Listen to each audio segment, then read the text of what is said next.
Greetings, Facebook family, friends, brothers and sisters in Christ. This is your guy here, your friend, your uncle, your cousin, Dr. Y. Well, I'm back at it again. I want to talk to you about something. I did plan on showing you part of the video, but again, I'm brand new to doing this type of thing on YouTube, and the audio isn't working. I tried to do it a number of times already, so this is like take four of me trying to do this. Audio wasn't cooperating; it was getting glitches and lags. So I'm just going to tell you what it is, and you can check it out on yourself, on your own. Here we go.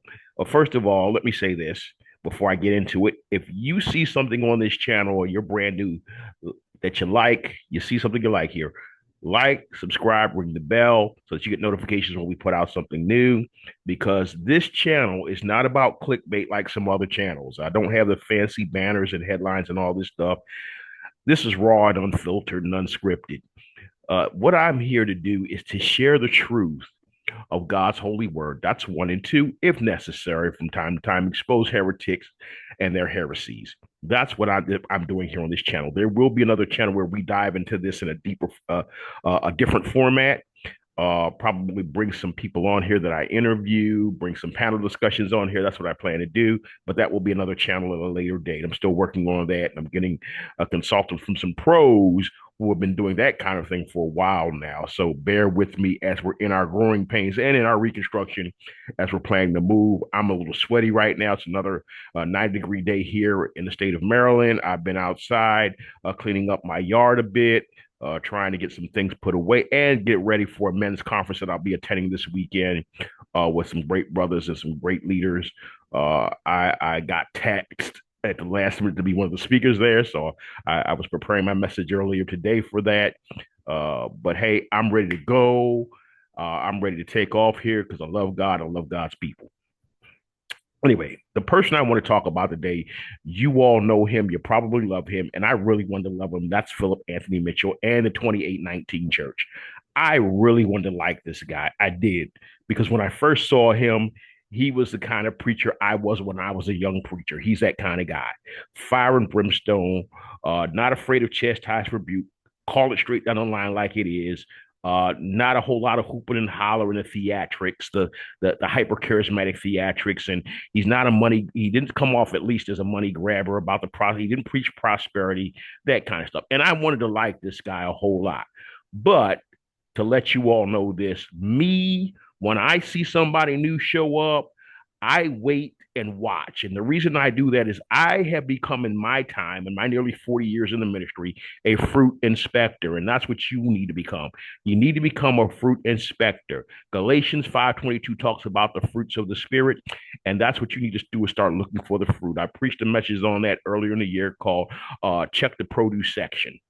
And that's what you got to do, is check the produce. We're not checking produce. And so we get led astray by people, and we follow people that basically have conned us. And I'm not saying Phillip Anthony Mitchell conned anybody, but I am saying something that I said a little earlier, a few months back, about him was something else he did. And things start to come off as what I label as cultish behavior. I'm not saying 2819 Church is an absolute cult yet, because I don't have enough evidence, but it's really starting to look and smell like one. And I'm saying that because of this. Uh, First of all, shout out to the Joy 105 channel, because that's where I found it. And you can find it there too. Found this a few days ago, saw it because every now and then I check out Joy 105 when videos pop up in my feed. And this one popped up with Phillip Anthony Mitchell going on what I'll call an absolute rant. And that's what I'm calling it now. I might be wrong. I might be wrong, and maybe I'm being a little too judgmental. I don't think I am, but maybe I am. I want you to go over there, judge it for yourself, and if you want to, come back here in the comments and comment on what you saw, and whether you disagree or agree with me, as long as we keep this respectful, because I prefer a respectful adult conversation. I don't get into childish stuff. I'm too old for this. So here's the thing.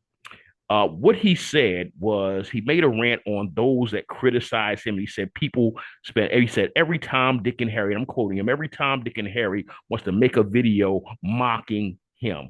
Let me pause right there. And this is the Phillip Anthony Mitchell. And brother, I hope you listen to somebody who's just a little bit older than you, and I say a little bit, I'm probably a lot older than you, but a little bit older than you, and probably a little bit wiser than you, because I've been doing this probably close to as long as you've been alive. Here it is. If you're doing the right thing for Christ, they should talk about you. They should mock you. They mocked him.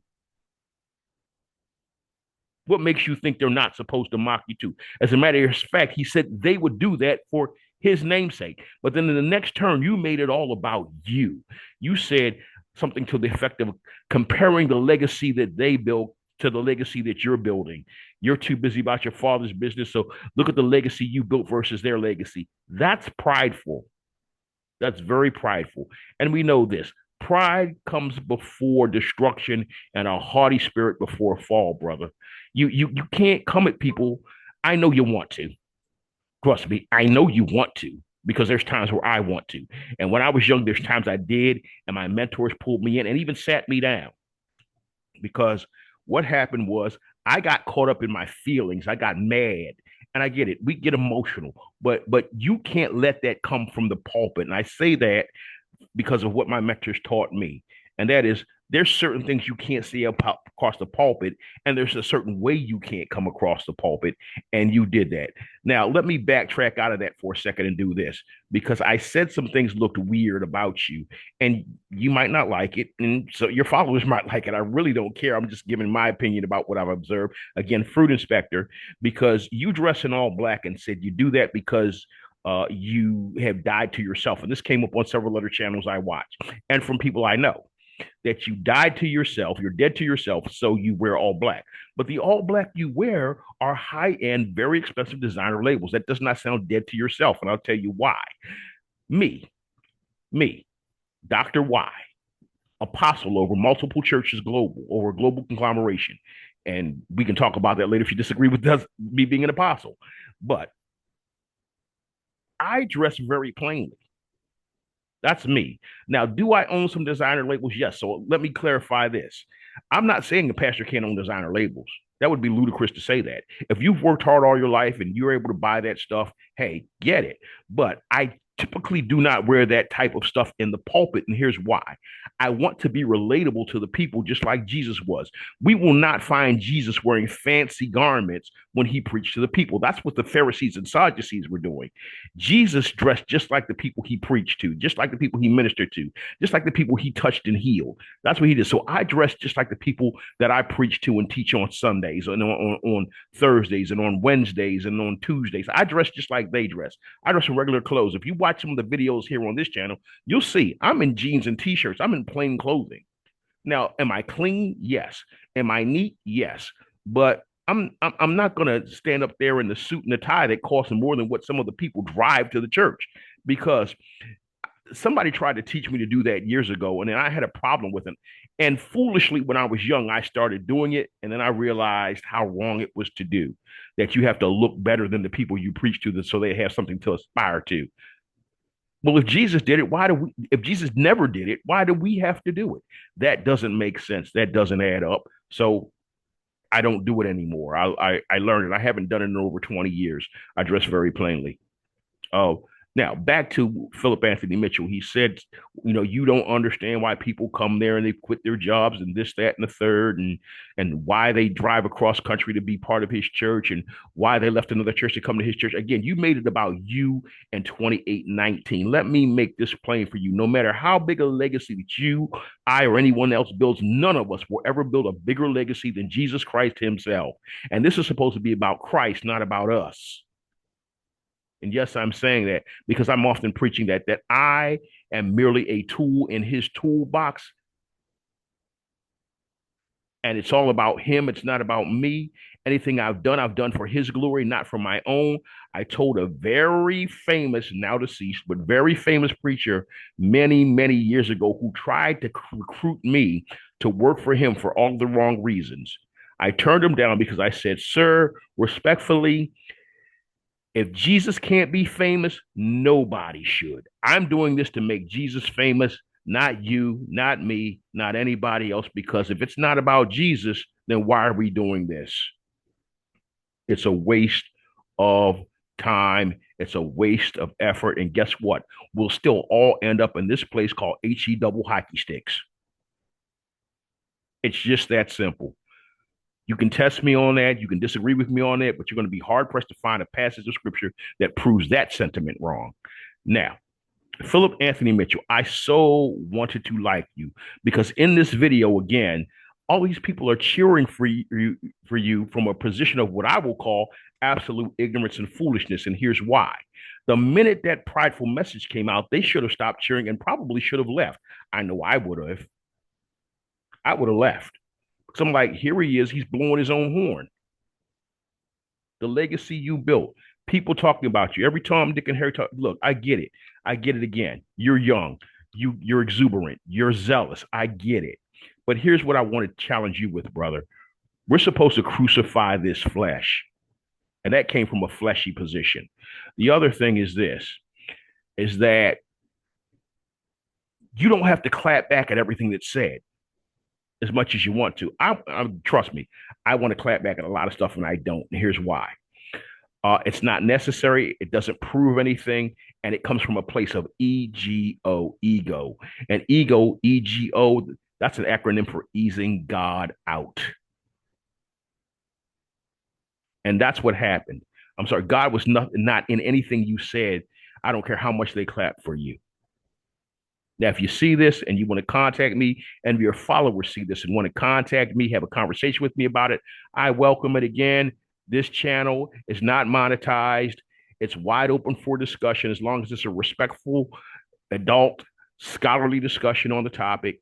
Hey, you can contact me again over at our Facebook page, Rhema Word Deliverance Ministries. I can be contacted there, or you can contact us through email, Rhema, RHEMA .word.deliverance @gmail.com. Contact me anytime.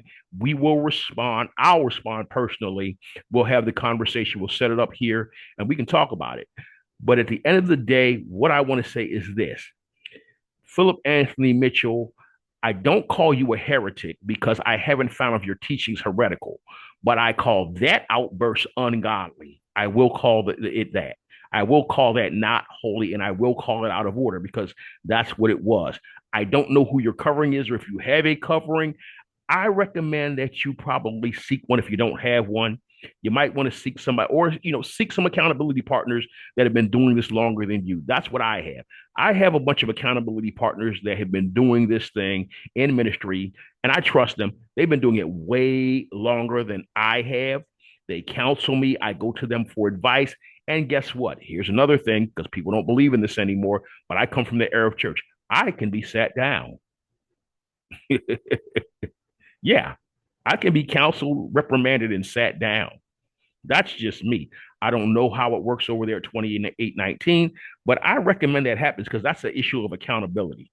Yeah, I'm sweaty. I'm kind of itching because, again, I was working, putting some stuff, cleaning up outside my house. But anyway, I pray for you, brother, because really, I want you to get it right. Because, again, I like a lot of what you do. I really do. I mean, you're on fire, and I like a lot of what you do. But beware of that. If people talk about you and make videos about you and mock you, let them, and celebrate when they do it, because that's what I do when it happens to me. Have a party, laugh at it, chuckle at it. Some things, yeah, you want to respond to, and you're probably going to respond to some things. I do. I'm guilty. But at the end of the day, everything doesn't have to be responded to. And then there's a way that you respond to it. All right.